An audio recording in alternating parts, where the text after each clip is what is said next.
This is Children's Health Checkup, where we answer parents' most common questions about raising healthy and happy kids. I'm Scott Webb, and today I'm joined by Robbie Williams, physical therapist at Children's Health Andrews Institute for Orthopedics and Sports Medicine, to discuss athlete safety and more. Robbie, it's nice to have you here today. We're going to talk athlete safety, and you and I were just kind of talking off the air before we got started here, and daughter's going to play Division I basketball next year in Michigan, and I'm excited about that, but it's been a concern of mine over all of these years, holding my breath every time she took off in the air, driving down the lane, and I'm sure a lot of parents have those same concerns. So let's start with maybe the big one here. Like, what are the most common injuries that you see in young athletes?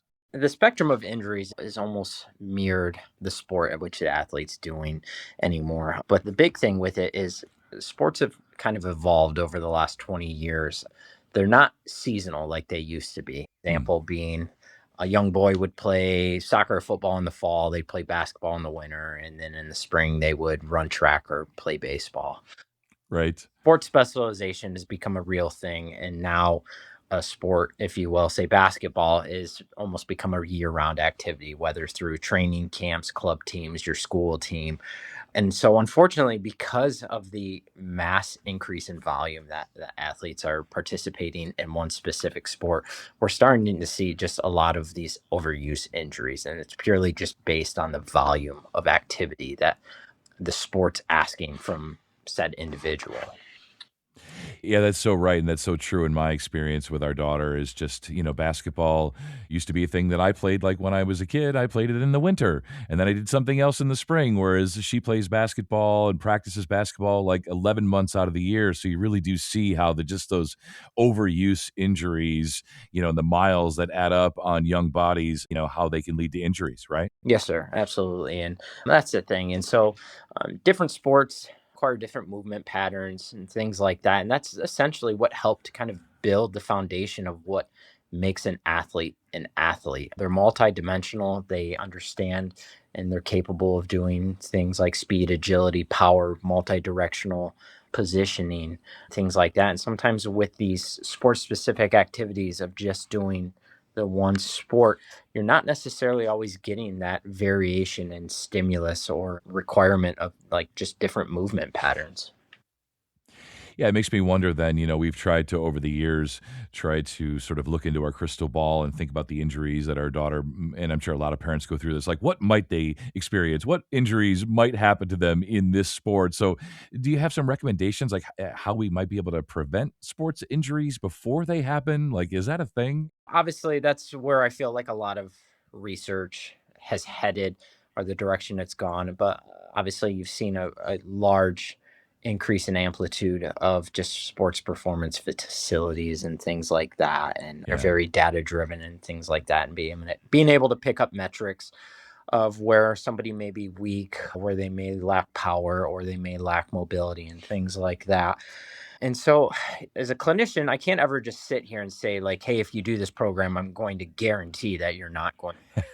Sure. It's just incredibly foolish of me to try to convince somebody that. But if we can reduce the likelihood and things like that, and that's where I think injury screenings have become really important, whether through a physician, athletic trainer, physical therapist, of just making sure an individual is able to move in certain patterns that is going to be able to withstand kind of the forces that are expected or required or asked of that sport. And so that's where, again, trying to help cut back, reduce sport injuries. Again, it's multifaceted, but the big thing is just first, I always like to look at when I'm doing an evaluation on a patient that's coming in is what is our volume of activity? We'll talk soccer, for example. If somebody comes in and it's like, okay, I'm playing for my school team from the months of March through June, and then I play for a club team from June through August,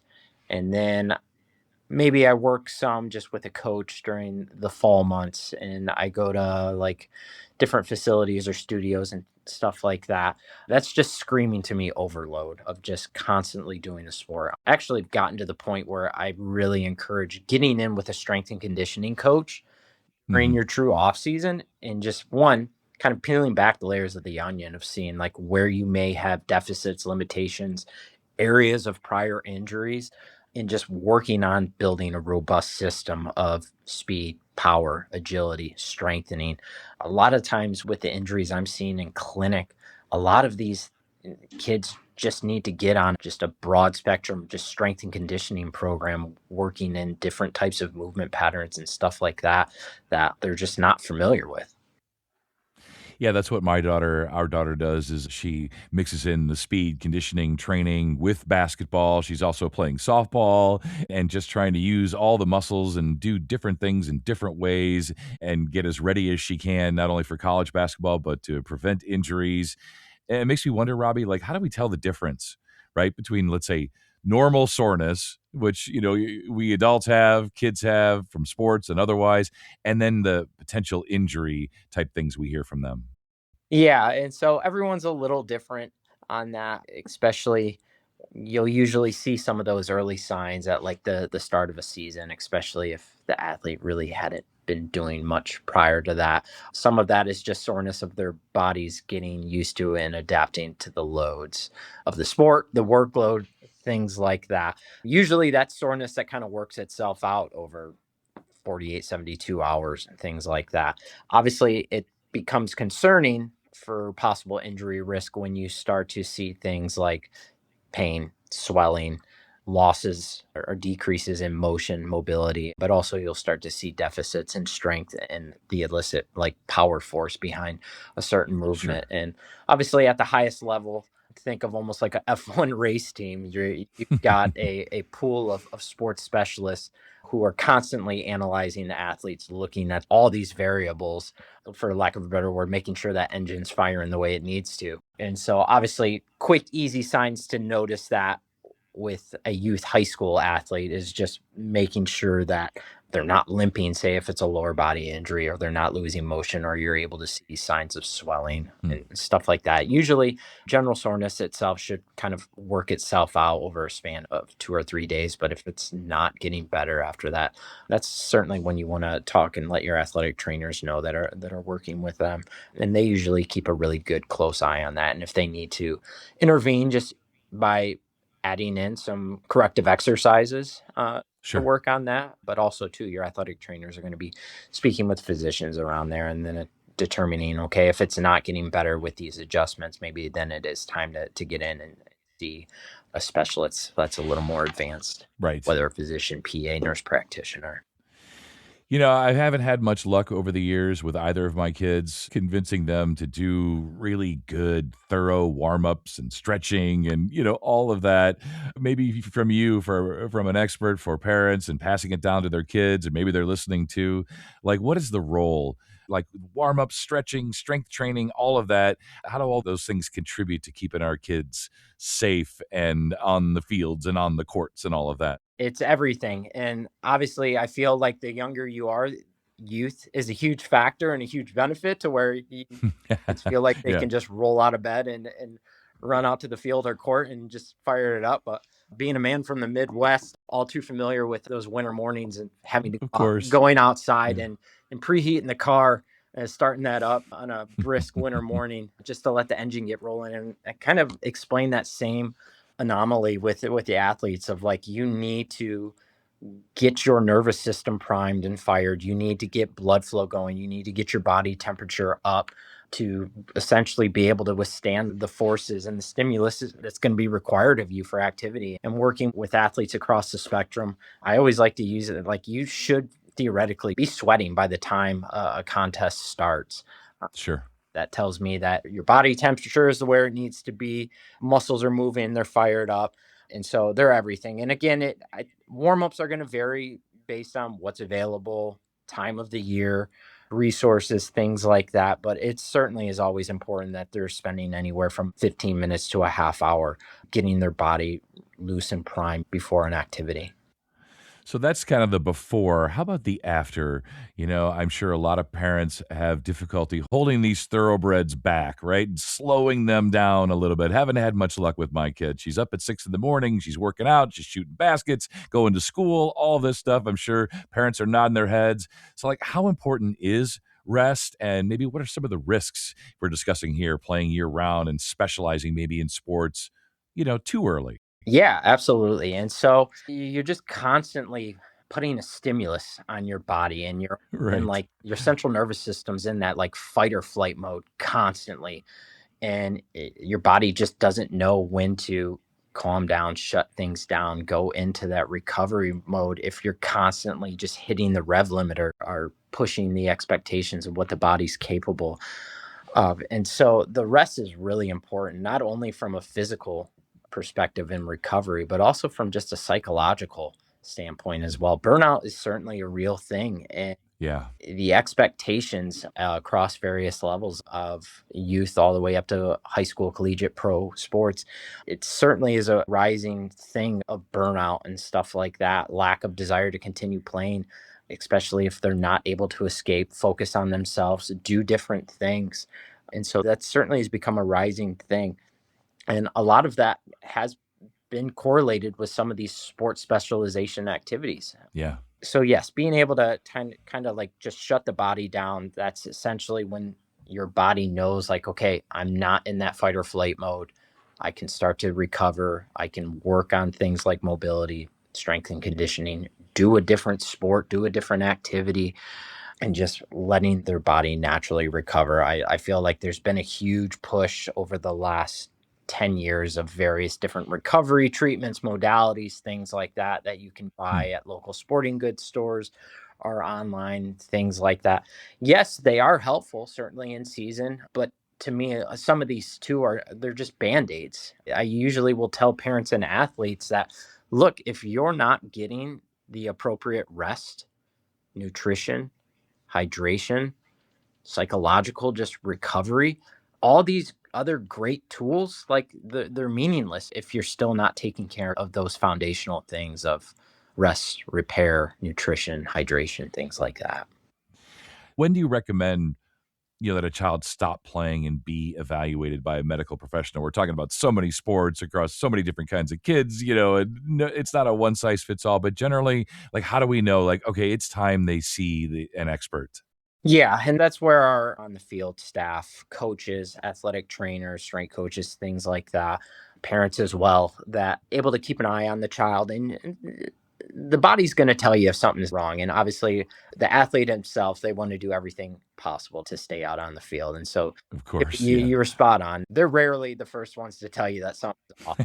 Um, and so just noticing signs like I'd mentioned before, if you notice that like their speed's going down or they're taking a little bit longer to get to one end of the court. Like I said, I've done a lot in baseball over the past 10 years, and especially in the pitching population itself, you'll start to notice like ball velocity is going down, Yeah. trouble locating the pitch. The time between pitches is taking longer. And so that's where keeping a track on different metrics, pitch counts, things like that have been really helpful, and having standards of like, don't care how you really feel, you've met your ceiling for this respected game, or Right. you're going to be done. And so some of those, certainly since those have been put into play, have been really helpful with reducing injuries and helping kids stay out on the field longer. Well, I really appreciate your time today. As I told you before we got started, I'm a vested party here as a dad with an athlete, and I'm sure this benefits lots of folks, parents, kiddos, everybody. Just to give you a chance here at the end, like maybe best advice for helping kids to stay active, of course, be competitive, but also safe at the same time. Yeah, that's where completely it's having enjoyment in the sport. When it starts to feel, especially in the youth athlete, like a full-time job, and you're not able to enjoy the little things that you used to really have fun with during the sport, and you're showing signs of burnout, you want to stay active. Try a different sport, try a different position, be multifaceted in terms of being involved in different sports organizations or even school organizations as well. And so just kind of broadening almost your spectrum of just involvement in different activities. And so that's the big thing I've realized throughout my career is just trying not to essentially grow up too fast, too soon. Um, Yeah. and enjoy the moment, enjoy the sport. When that time comes and those decisions need to be made, it's usually not until the latter phases of high school if this is a possibility of taking it to the next level. Yeah, maybe playing in college. Yeah. Yeah, one day my daughter's softball team, they showed up at, 6 a.m. for a practice one morning, and the coach had arranged to have them just go play pickleball. And she had breakfast for them, and they just went and played pickleball, and it had nothing to do with softball.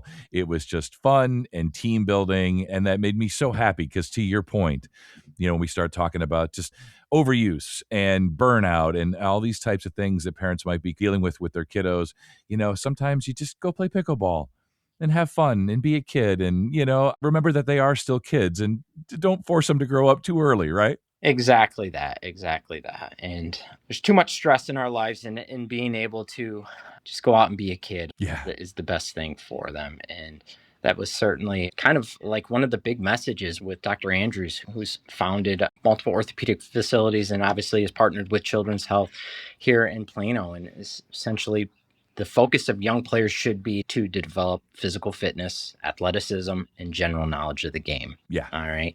And those are the big things, and just making sure we're educating different safety rules, stuff like that for the kids. And it's really important. Yeah, for sure. And let them be kids when they want to be kids, because you're only a kid once, and all of us adults out here, we wish we had the youthful energy and exuberance and all of that our kids have. So I appreciate your time today, Robbie. Thanks so much. Yeah, absolutely. I really enjoyed it. Thank you again. Children's Health Andrews Institute for Orthopedics and Sports Medicine provides comprehensive care for young athletes, including sports medicine, orthopedics, concussion care, rehabilitation, spine care, and sports performance services. Same and next day appointments are available at locations in Plano, Frisco, Prosper, and Fairview. Call 469-303-3000 or visit childrens.com/Andrews to learn more or to schedule an appointment. Thank you for listening to Children's Health Checkup. If you found this podcast helpful, please rate and review or share this episode, and please follow Children's Health on your social channels.